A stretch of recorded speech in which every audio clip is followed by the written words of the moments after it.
The courtroom went dead silent when Marcus Thompson pulled out his lunch. Not because he was eating during his hearing, but because of what was in that brown paper bag. A single granola bar and a juice box meant for his 6-year-old daughter. I've been on this bench for 37 years and I thought I'd seen everything, but what this single father was about to reveal made me question whether justice and the law are always the same thing. Marcus stood before me that Tuesday morning in April, citation in hand for $5,000. $5,000 for what the city called repeated violations of street vendor regulations. He was 32 years old, wearing a shirt with a small tear near the collar that had been carefully stitched back together. His shoes were worn but polished. Everything about him screamed exhaustion and dignity, fighting for the same space.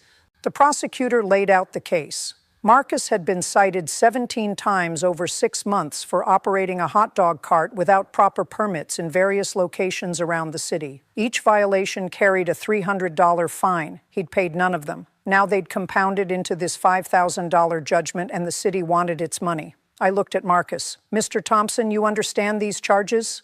"Yes, Your Honor." "And you've been operating without the proper permits?" "Yes, Your Honor." No excuses, no deflection. Just simple acknowledgement. That caught my attention immediately because people don't usually walk into my courtroom and admit guilt that quickly. They fight, they explain, they justify. But Marcus just stood there accepting responsibility for something I didn't fully understand yet. "Mr. Thompson, these permits aren't expensive. A street vendor license in this city costs $250 annually. Why not just get the permit?" He shifted his weight. "I tried, Your Honor. 3 times. The prosecutor jumped in. "Your Honor, the defendant's applications were denied due to zoning restrictions. He kept applying for locations that aren't zoned for street vendors." I held up my hand. Something wasn't adding up. "Mr. Thompson, if you knew the locations weren't approved, why did you keep setting up there?" "Because those are the only places I can be during those hours, Your Honor." Now we were getting somewhere. "Explain that to me." Marcus took a breath. "Your Honor, I work 3 jobs. I'm a night security guard at Memorial Hospital from 11 p.m. to 7 a.m. Then I drive for a rideshare company from 7:30 to 2 in the afternoon. The hot dog cart, that's from 2:30 to 6 p.m., and those locations the city says I can't use, they're the only spots between my second job and where I need to pick up my kids from school at 6:15. 3 jobs. The words hung in the air like an accusation against all of us sitting comfortably in that courtroom. "You have children?" 3, Your Honor. Maya's 8, Jacob's 6, and Daniel just turned 4. "And their mother?" Marcus's jaw tightened almost imperceptibly. "She passed away 2 years ago. Cancer." The courtroom had that particular kind of silence that happens when everyone suddenly feels smaller than they did a moment before. I've learned to recognize it. It's the sound of assumptions crumbling. I looked at the citation again. 17 violations over 6 months. I did the math quickly. That's roughly 1 violation every 10 days. "Mr. Thompson, if you're getting cited this frequently, why not just stop? Why keep putting yourself in this position?" "Because I need that third income, Your Honor. Without it, I can't make rent." The prosecutor cleared his throat. "Your Honor, while we sympathize with the defendant's situation, the law is clear. These regulations exist for public safety and fair commerce. We can't make exceptions based on personal circumstances or everyone would claim hardship. He wasn't wrong legally. That's what made this so difficult. But I didn't get to this bench by only caring about what's legal. I got here by caring about what's right, and sometimes those 2 things stand on opposite sides of the courtroom staring at each other. Mr. Thompson, walk me through your day. Start from when you wake up." He looked confused. "Your Honor?" "Humor me. What time do you wake up?" "I get about 3 hours of sleep after my security shift ends, so I wake up around 10 a.m. "And then?" "I get the kids ready for school. Maya's old enough to help with the younger ones, but I still need to make breakfast, pack lunches, make sure homework is done. I drop them at school by 11:45, then start my rideshare shift." "When do you eat lunch, Mr. Thompson?" The question seemed to surprise him. It surprised the prosecutor, too, but I had a reason for asking. I always have a reason. "I don't usually, Your Honor. I keep some snacks in the car." "Show me what you brought today." Marcus hesitated, then reached into his jacket pocket and pulled out that brown paper bag. He opened it slowly, almost embarrassed. 1 granola bar, 1 juice box with cartoon characters on it. "That's your lunch?" It was supposed to be Maya's snack for after school. I forgot to grab something else this morning. I stared at that juice box for a long moment. This man worked 3 jobs, slept 3 hours a night, and was about to eat his daughter's afternoon snack because he'd been too busy taking care of everyone else to take care of himself. The prosecutor shifted uncomfortably. Even he could see where this was heading. But what nobody in that courtroom knew yet was what I'd noticed in Marcus's file. A detail so small that everyone else had missed it, and that detail was about to change everything. I leaned forward and picked up the citation record again. Mr. Thompson, I noticed something interesting about these 17 violations. Every single one was issued between 2:15 and 3:45 p.m. Why is that? Marcus blinked. He clearly hadn't expected anyone to notice that pattern. That's when I pick up my kids from school, Your Honor. You're supposed to finish your rideshare shift at 3, correct? Yes, ma'am. But you keep working past that time? He nodded slowly. The afternoon is when surge pricing hits.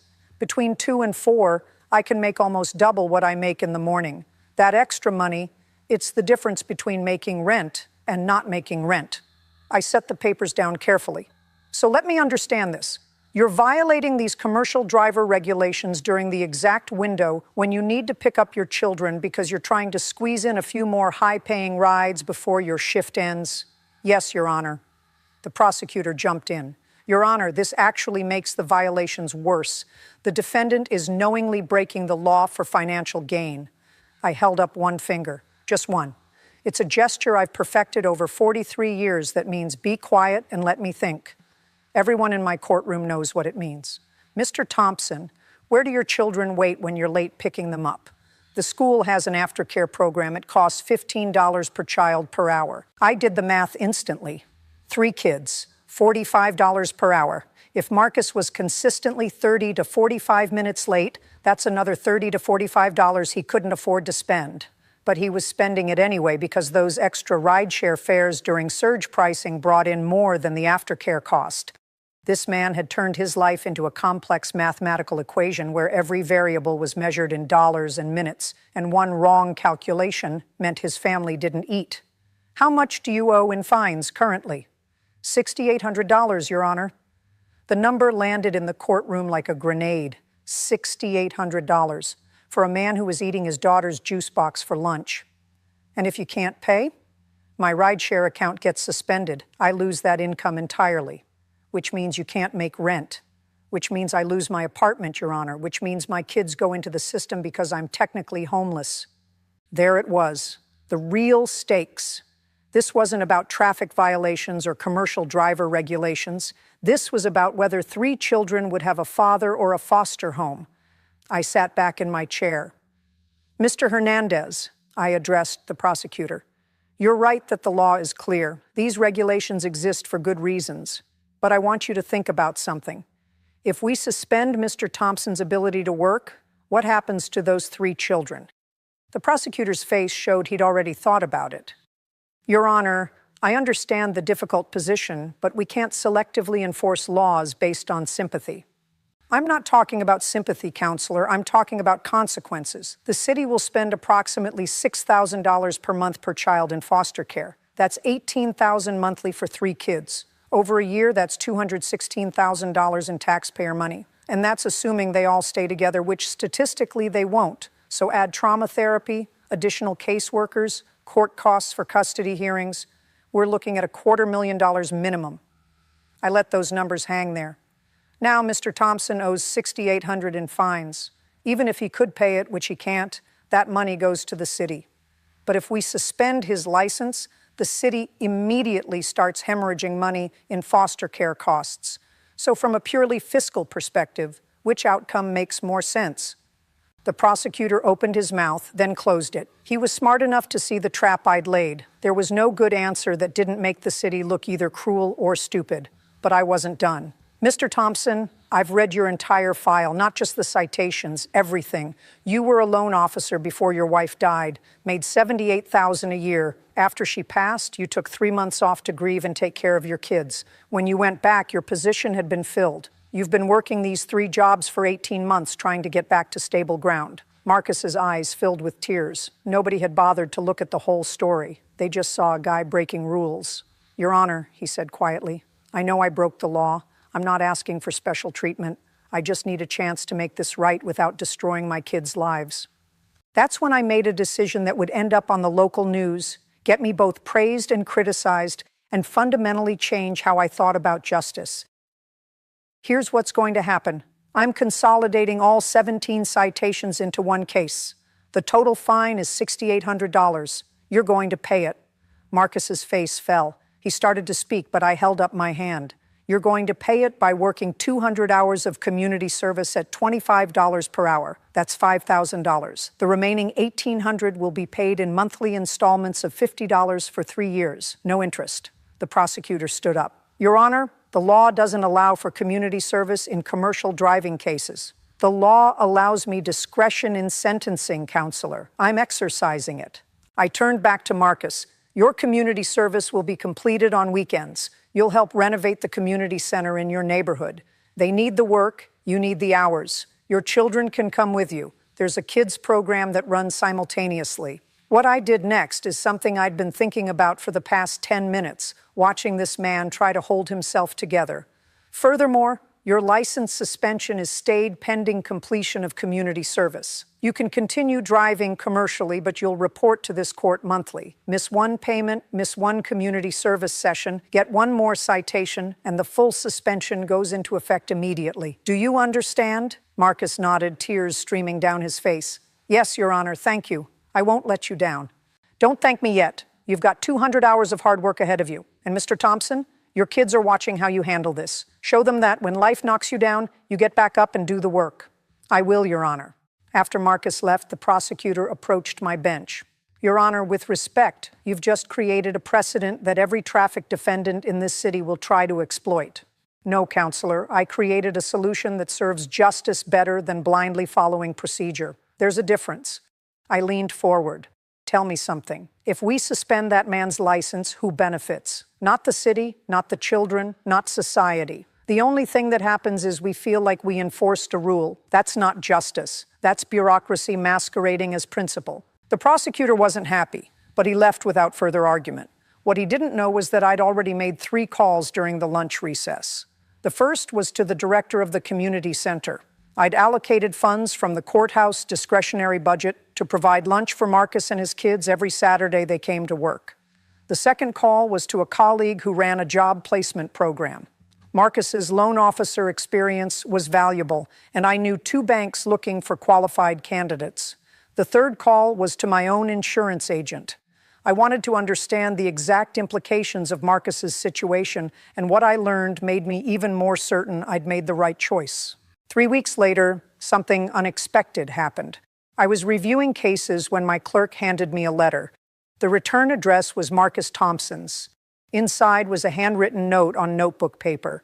Your Honor, I wanted you to know that I got a job interview at First National Bank. They're looking for a loan officer. The interview is next Tuesday. My kids helped me pick out a tie from the thrift store. Whatever happens, I wanted to thank you for giving me a chance to stay in their lives while I fix my mistakes. We completed our first weekend of community service. The center director said Emma asked if she could help paint the children's room. She told him, "My dad says when someone gives you a chance, you give back twice as much. I'm teaching them that because you taught me. Respectfully, Marcus Thompson." I read that letter 3 times. Then I put it in my desk drawer where I keep the reminders of why this job matters. Marcus got the job at First National Bank, started at $52,000 a year, which wasn't what he made before, but it was enough.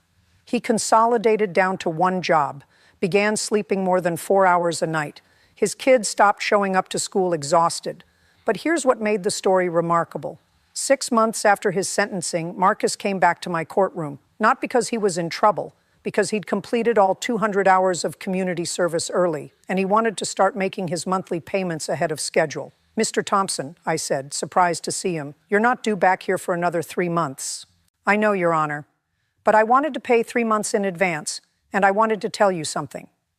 He pulled out his phone and showed me a photo. It was Emma, his daughter, standing in front of the newly renovated community center children's room. The walls were painted bright yellow. There were new shelves filled with books, a reading corner with cushions. That room? Emma and I designed it together. The center director said it's the most popular space in the building now. Kids come after school every day to read and do homework. Marcus's voice got thick with emotion. Your Honor, you could have taken my license. You would have been justified. Instead, you gave me a chance to show my kids that mistakes don't define you. How you handle them does. He paused. Emma told me yesterday she wants to be a judge when she grows up. She said judges help people fix their lives instead of just punishing them. That moment right there. That's why I've stayed on this bench for 4 decades. Not for the salary, not for the authority, for the opportunity to see someone transform their situation when given proper support instead of pure punishment. But the story doesn't end there, because what happened next showed me that one good decision creates ripples you can't predict. The community center director called me 2 months later. He said that after Marcus completed his service, 7 other people from the neighborhood volunteered to help with renovations. They'd heard about the program and wanted to contribute. The center had a waiting list of volunteers now, people who wanted to give back to their community but didn't know how. The director asked if I could create a formal program where people with traffic violations could choose community service. He had projects lined up for the next year. I called a meeting with the city prosecutor, the public defender's office, and community leaders. We designed what became the Restorative Justice Traffic Program. Defendants with clean records who faced license suspension due to unpaid fines could apply for community service options. Not everyone qualified. Repeat offenders, DUI cases, reckless driving didn't apply. But people like Marcus, people who made mistakes while struggling through impossible situations, they got a path forward. The program launched 4 months after Marcus's case. In the first year, 63 people participated. The city saved an estimated $1.2 million in foster care and social services costs. The community center completed full renovations. 3 local parks got new playground equipment. And here's the number that mattered most to me. 61 of those 63 people kept their licenses. 61 families stayed together. 61 people kept their jobs, their homes, their stability. 2 didn't make it. 1 violated probation. Another stopped showing up halfway through. But 61 out of 63, that's a success rate no traditional punishment model ever achieves. Marcus Thompson became something unexpected. He became a mentor. When new participants entered the program, the community center director would introduce them to Marcus. He'd tell his story, show them what's possible when you commit to the work. I watched this man transform from someone who couldn't see past his next shift to someone helping others navigate the same struggles he'd faced. That's redemption. Not the absence of consequences, but the transformation that happens when consequences are paired with opportunity. Now, I need to address something viewers always ask when I share stories like this. Judge, aren't you just letting people off easy? What about accountability? Let me be clear. Marcus didn't avoid accountability. He worked 200 hours. He paid every cent he owed. He completed parenting classes and financial counseling. He did more work than if I'd just suspended his license and moved on. The difference? His accountability built something instead of destroying something. That's not soft. That's strategic. Traditional punishment would have cost Marcus his job. He'd lose his apartment. His kids enter foster care. The state pays $45,000 per year per child for foster care. That's $90,000 for Emma and James, plus legal fees for custody proceedings, plus Marcus likely ends up homeless, possibly incarcerated for other violations that stem from desperation. Total cost to taxpayers for the traditional approach? Conservatively, $500,000 over 5 years. Cost of the restorative approach? Administrative oversight and the community center projects that benefited everyone anyway. Which one sounds tougher now? Here's what I've learned in 43 years on this bench. Punishment without purpose doesn't rehabilitate anyone. It satisfies our desire for retribution, but it doesn't solve problems. It creates new ones. Real justice asks a different question. Not, how do we make this person suffer for what they did, but how do we address the harm and prevent it from happening again? Sometimes that requires incarceration. Dangerous people need to be separated from society, but Marcus Thompson wasn't dangerous. He was desperate. And there's a massive difference between those two things. 3 years after his case, Marcus got promoted to shift supervisor at his warehouse. The pay increase meant he could finally move his family to a better neighborhood, better schools for Emma and James, safer streets. He called me when it happened, not because he had to, but because he wanted to share the news. Your Honor, I got the promotion. And I wanted you to know that none of this would have been possible if you'd taken my license that day. I told him the same thing I'm telling you now. I didn't do anything special. I just listened. I looked at the full picture instead of just the violation. And I chose a path that served everyone's interests, including society's. That's not radical. That's practical. The restorative justice traffic program is still running. It's expanded to 3 other counties. Other judges have adopted similar approaches, and the data consistently shows the same pattern. When you give people structure, support, and accountability that builds instead of destroys, they rise to meet it. Not everyone. Some people aren't ready, some people won't do the work, but most will. Most people, when given a genuine opportunity to fix their situation, will take it. That's the bet I make every time I sentence someone like Marcus, and more often than not, that bet pays off. Emma Thompson is 14 now. She's an 8th grade honor roll student, captain of her school's debate team. She still wants to be a judge. Her father tells me she practices by holding mock trials with her younger brother, who apparently plays a very dramatic defendant. James is 11, excelling in school, talking about becoming an engineer. Both kids know their father's story. He didn't hide it from them. He explained that he made mistakes, faced consequences, and chose to become better. That's the lesson they're carrying forward. Not that their father got away with something, but that he took responsibility and transformed his life. Last month, Marcus brought his family to the community center for the 5th anniversary celebration of the renovations. The director invited me to speak. When I arrived, I saw something that made every difficult decision worth it. The children's reading room that Emma helped design, it's named the Thompson Family Learning Center. There's a plaque on the wall explaining that it was created through community service by someone who wanted to give back. Marcus didn't ask for that recognition. The center director did it because Marcus's work inspired the entire volunteer program that followed. Standing in that room, watching kids sprawled across cushions reading books, I thought about where Emma and James might have been if I'd made a different choice 3 years earlier. Separated from their father, bouncing between foster homes, dealing with trauma that takes decades to process. Instead, they were there with their dad, laughing, proud of what he'd built. That's what justice looks like when it's working correctly. Not vengeance, not punishment for punishment's sake, but accountability that creates positive change instead of generational trauma. Marcus Thompson walked into my courtroom expecting the worst and hoping for mercy. What he got was neither. He got justice, real justice. The kind that acknowledges harm, demands accountability, and creates pathways for people to become who they're capable of being. And that yellow room full of kids reading books, that's what happens when we choose to build instead of just destroy. 63 families stayed together because we asked a different question. Not how do we punish this, but how do we fix this? That shift in thinking, that willingness to see the full picture instead of just the violation, that's what separates justice from bureaucracy. Marcus Thompson didn't need a lecture. He needed a chance. And when given that chance, he didn't just take it, he multiplied it for everyone around him.